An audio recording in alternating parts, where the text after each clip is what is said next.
DeseretNews.com.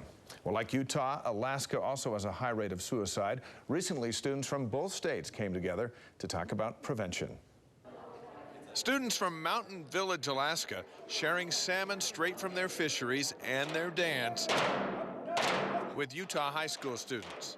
Eskimo dancing is a form of not just recreation, but a way for the Yupik people to connect with their past and connect with their identities. My favorite part of the trip was probably performing. I love learning about culture and how that affects them. But it's what Alaska and Utah share in common that has brought these students together, something they actually hope to change, and that's the high rate of suicide. Alaska's #2 in the United States for suicide, so Utah's #4. In both states, the rate of suicide is especially high among native populations. It's something that from the time our little children in the villages are very small, suicide is kind of part of their life. I've lost a really close friend to suicide. These students recently lost their classmate to suicide, and it devastated their tight-knit community. Yeah, we know everybody. Everybody knows everybody in the community, and when we hear something like that, it's very sad.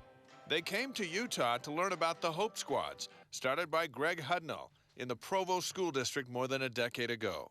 Suicide and bullying, talking to youth about suicide. Hope Squads are the eyes and ears of a school. They're comprised of students who are trained to watch for at-risk students, provide friendship, identify warning signs, and seek help from adults.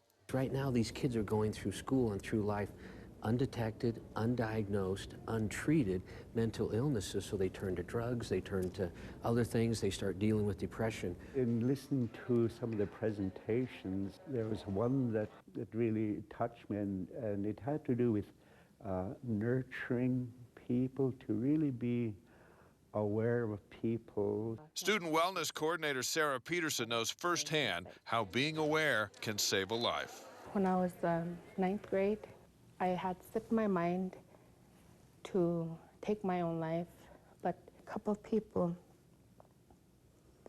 helped me to change my mind. She's now eager to take what she's learned here and organize Hope Squads back home, as are all the students.